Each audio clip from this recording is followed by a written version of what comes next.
পরকালের ভয়াবহতা সম্পর্কে আল্লাহ তাআলা নিজেই বলেছেন, ইয়া আইয়ুহান নাসু ইত্তাকু রাব্বাকুম ইন্না যালজালাতাস সাআতি শাইউন আযীম।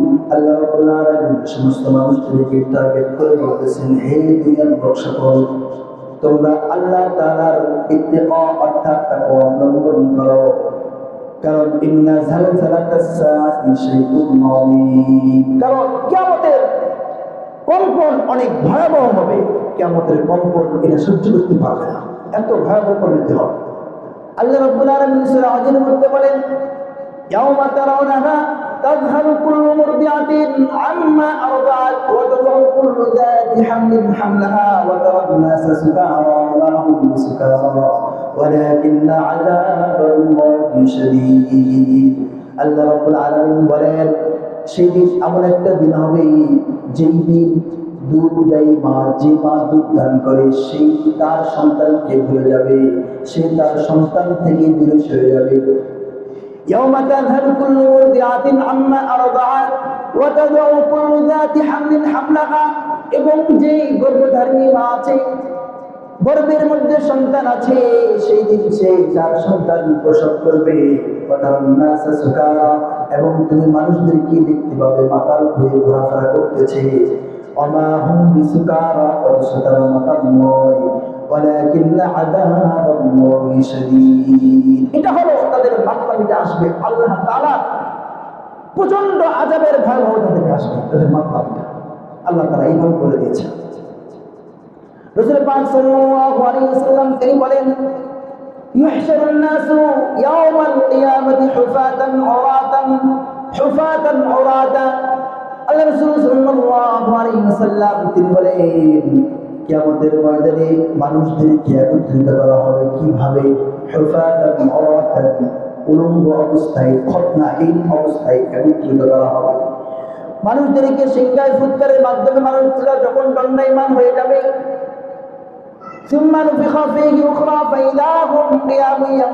যখন দ্বিতীয়বার ফুৎকার সিংহায় মারা হবে, তখন সমস্ত মানুষরা দণ্ডায়মান হয়ে যাবে।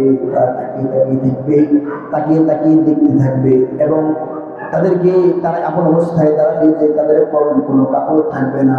আসছি ন্যাংটা হয়ে, যাইব ন্যাংটা হয়ে, দাঁড়াতে হবে ন্যাংটা হয়ে। একদম বাংলা কথা, কি কথা? একদম বাংলা কথা। দুনিয়ার মায়াদের লাভ আছে? আছে। যেভাবে আসছে ওইভাবে যাইতে হবে, ওইভাবে দাঁড়াতে হবে। আয়েশা রাদিয়াল্লাহু তাআলা আনহা তিনি রাসূল পাক সাল্লাল্লাহু আলাইহি ওয়াসাল্লামকে জিজ্ঞাসা করলেন, ইয়া রাসূলুল্লাহ, এমন ভয়াবহ পরিস্থিতি হবে, তাহলে কি আমাদের লজ্জা হবে না? মানুষকে আমাদের অঙ্গ প্রত্যঙ্গের দিকে তাকাবে না? আমাদের কি লজ্জা বলতে কোনো কিছু থাকবে না?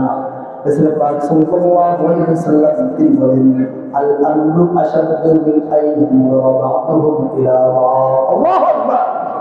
যে সেই দিনের বিষয়ে ভয়াবহ বিষয়টা এমন হবে, কোন মানুষ সামনের দিকে তাকাইছে, চোখটা বন্ধ করছে, সামনে পিছনে কি আছে ও দেখলে ওর মাথায় আসবে না, ওর সাহস বলতে কোনো কিছু আসবে না। এত ভয়াবহ পরিণতি হবে, কেউ কারোর দিকে তাকানো সাহস পাবে না, এত ভয়াবহ পরিণতি হবে সেই। আল আমরু আশাদ্দু মিন আইয়ানজুরা বা'দুহুম ইলা বা'দ। রাসূল পাক সাল্লাল্লাহু আলাইহি ওয়াসাল্লাম কুফর করে, কেউ সাহস পাবে না। এরপর রাসূল পাক সাল্লাল্লাহু আলাইহি ওয়াসাল্লাম তিনি এক হাদিসের মধ্যে উল্লেখ করেছেন, আবু দাউদের হাদিস, তিনি বলেন যে আয়েশা রাদিয়াল্লাহু তাআলা হুজুর পাক সাল্লাল্লাহু আলাইহি ওয়াসাল্লামকে জিজ্ঞাসা করলেন, ইয়া রাসূলুল্লাহ, কিয়ামতের ময়দানে কি আপনিও কি আপনার পরিবারকে চিনবেন না, ভুলে যাবেন? আপনার পরিবারের কথা কি আপনার খেয়াল থাকবে না? তখন রাসূল পাক সাল্লাল্লাহু আলাইহি ওয়াসাল্লাম উত্তর দিলেন, সেই দিন তিনটা ক্ষেত্র হবে, যেই তিনটা ক্ষেত্রে মানুষ শুধুমাত্র নিজের নাফসি বলতে থাকবে, অন্য কাউকে একদম পূর্ণাঙ্গ রূপে ভুলে যাবে, কাউকেই চিনবে না।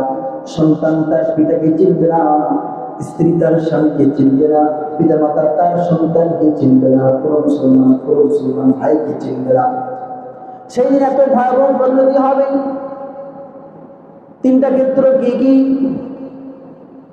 আল্লাহ রাসূল সাল্লাল্লাহু আলাইহি ওয়াসাল্লাম বলেন, যখন মানুষদেরকে কিয়ামতের ময়দানে দণ্ডায়মান করা হবে, সমস্ত মানুষ যখন দাঁড়িয়ে থাকবে, আল্লাহ রাব্বুল আলামিন সমস্ত মানুষের আমলনামা ছেড়ে ফেলবেন, আকাশের মধ্যে উড়িয়ে দিবেন, এভাবে উড়িয়ে দিবেন যার যার আমলনামা আছে আমলনামাগুলো তার তার কাছে পৌঁছাবে। এমন সুযোগ নেই যে আমি খারাপ আমল করেছি কিন্তু হাত দিয়ে ভালো আমল নেব, এমন সুযোগ নেই। রাসূল পাক সাল্লাল্লাহু আলাইহি ওয়াসাল্লাম বলেন, হাদিসের তরজমা শোনাচ্ছি, এমন সময় যারা খারাপ আমলকারী ছিল পৃথিবীর বুকে, তারা তাদের হাতটা পেছনের দিকে থাকবে, পিছনের দিক থেকে সেই ছোড়া আমলগুলো আমলনামা তার বাম হাতের মধ্যে এসে পৌঁছাবে। আর যারা নেক আমলকারী ছিল তাদের আমলটা সামনের দিক থেকে এসে তার ডান হাতে পৌঁছাবে। সুবহানাল্লাহ। এই যে এই সময় যার হাতে আমল পাবো নাকি বাম হাতে পাবো, এই চিন্তায় সে পেরেশান হচ্ছে, আর কাউকে চিন্তা ভাবনা করার সুযোগ পাবে কোন হাতে আমলনামা পাবো, এটা একটা। দুই নাম্বার, রাসূল পাক সাল্লাল্লাহু আলাইহি ওয়াসাল্লাম বলেন, দুই নাম্বার হলো যখন মিজানের পাল্লা কায়েম করা হবে, ওয়াল ওয়াজনু ইয়াওমাইযিনিল হক, অর্থাৎ মিজান সত্য। আল্লাহ তাআলা বলেছেন, কে বলেছেন? অনেক কাফের বেঈমান নাস্তিক আছে, এটা নিয়ে প্রশ্ন করে। আমি তাদেরকে বলতে চাই, তারা এইভাবে প্রশ্ন করে যে মিজান, যে আমল ধরা যায় না, ছোঁয়া যায় না, স্পর্শ করা যায় না, ভার্চুয়াল একটা জিনিস, দেখাও যায় না আমল, এটা আবার ওজনে মাপা যায় দেখে, এরকম প্রশ্ন তারা করে কিনা? কিন্তু এটা আমাদের প্রমাণ করতে হবে না, কোন আলেম ওলামার প্রমাণ করতে হবে না, বিজ্ঞানীরাই প্রমাণ করে দিচ্ছে, নাস্তিকদের মধ্যে থেকে প্রমাণ করে দিচ্ছে। কিভাবে? আলো কি ধরা যায়? কথা বলেন, ধরা যায়? সূর্যে আলো আপনি ধরতে পারবেন? তাপ প্রভাব করতে পারেন কিনা? এটা 15 ডিগ্রি সেলসিয়াস মাপা হয় কিনা? যখন আপনি লাইট মারবেন, লাইটটা কত দূর পাওয়ারে কত দূর পর্যন্ত চলছে, এটা কি ধরা যায়? ছোঁয়া যায়? এটা মাপা যায় না? এটা কত ডিগ্রিতে আছে ধরা যায় না? এখান থেকে একটা করে তারকার কতটুকু দূরত্ব, কত একটা নক্ষত্র কতটুকু দূরত্ব, এতটুকু আমরা জানি না। বিজ্ঞানীরা এগুলো নিয়ে গবেষণা করে নাই। তারা এই সামান্য আকর্ষণের চিন্তা ভাবনা করে যদি এত কিছু পেয়ে যায়, তোমার এই ছোট্ট আকলে আল্লাহ তাআলা শান্তি ঢুকবে? কখনো সম্ভব নয়। সুতরাং তাদের এই অযৌক্তিক কথা, এগুলো সব তাদের এই কথায় আমাদের ঈমানকে দুর্বল করা যাবে না, কোনোভাবেই না। বলতেছিলাম ওয়াল ওয়াজনু ইয়াওমাইযিনিল হক, রাসূল পাক সাল্লাল্লাহু আলাইহি ওয়াসাল্লাম বলেন, যে ওই দিন যখন মিজানের পাল্লা যখন কায়েম করা হবে, সমস্ত মানুষ একটাই চিন্তায় চিন্তিত থাকবে যে আমার আমলনামা হালকা হয় নাকি ভারী হয়, এই চিন্তায় চিন্তিত থাকবে। অন্য কোনো মুসলমান ভাই ব্রাদার, অন্য কোনো পিতামাতা ভাই ব্রাদার, যে কেউ হোক না কেন, কেউ কারো টেনশন বা চিন্তা মাথায় নেবে না। আল্লাহ রাব্বুল আলামিন বলেন, ফামান সাকুলাত মাওয়াজিনুহু ফাউলাইকা হুমুল মুফলিহুন। আল্লাহ তাআলা বলেন, সেই দিন এমন একটা দিন হবে যার মিজানের পাল্লা ভারী হয়ে যাবে, ফাউলাইকা হুমুল মুফলিহুন, সেই ব্যক্তি সফল কাম, সেই ব্যক্তি জান্নাতে চলে যাবে।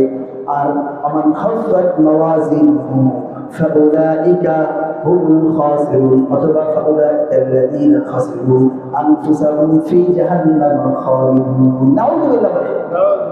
যার আমলনামা মিজানের পাল্লায় যার আমলনামা হালকা হয়ে যাবে, পাতলা হয়ে যাবে, এরা নিজেদেরকে ধ্বংস করেছে, এদের ব্যাপারে আল্লাহ তাআলা বলেন খালিদিনা ফিহা, তারা জাহান্নামে চিরকাল থাকবে। এই চিন্তায় মানুষ থাকবে। ওই সময় পিতাকে, মাতাকে, সন্তানকে এগুলো চেনার কোনো সময় নাই। হুজুর পাক সাল্লাল্লাহু আলাইহি ওয়াসাল্লাম বলতেছেন, হাদিসের মধ্যে সর্বশেষ বলতেছেন, আরেকটা হলো যখন পুলসিরাত পার হবে, মানুষ যখন পুলসিরাত পার হবে, পুলসিরাতে আরবি হলো সিরাতুন, অর্থাৎ রাস্তা, চতুর্পাশ দিয়ে জাহান্নাম থাকবে, জাহান্নামের নিচ, জাহান্নামে আমরা সরাসরি দেখতে পাবো অনেক ভয়াবহ আগুন, অনেক ভয়াবহ অগ্নিকাণ্ড, অনেক ভয়াবহ প্রাণী রয়েছে, সাপ রয়েছে, নিচ থেকে তাকায় আছে, কেমন জানি হা করে তাকায় আছে, পড়ে গেলে ফেলবে, সুবন মারতে থাকবে, আবার অবস্থা হবে। এর মাঝখান দিয়ে একটা থাকবে সিরাত, যে সিরাতের ব্যাপারে, রাস্তার ব্যাপারে হাদিসে আসছে, এটা হবে চুলের চেয়েও চিকন এবং তরবারির চেয়েও অতি ধারালো। চুলের চেয়েও চিকন, তরবারির চেয়েও অতি ধারালো। যদি কেউ এই সময় অন্য কোনো চিন্তা তার মাথায় আসবে না, তার সন্তানের চিন্তা মাথায় আসবে না, তার পরিবারের চিন্তায় মাথায় আসবে না, কোনো মুসলিম অপর মুসলিমের চিন্তা করতে পারবে না, এমনকি নবীরাও ও তার উম্মতদেরকে নিয়ে চিন্তা করবে না। এত ভয়াবহ অবস্থা, এত ভয়াবহ অবস্থা রাসূল পাক সাল্লাল্লাহু আলাইহি ওয়াসাল্লাম বলে ফিহি খাতাতিফ, এর মধ্যে রয়েছে অনেক বড় বড় কাঁটা এবং অনেক বড় বড় লোহার অঙ্গার রয়েছে। এগুলো শুধু টানতে থাকবে, যারা জাহান্নামী বদ আমলকারী তারা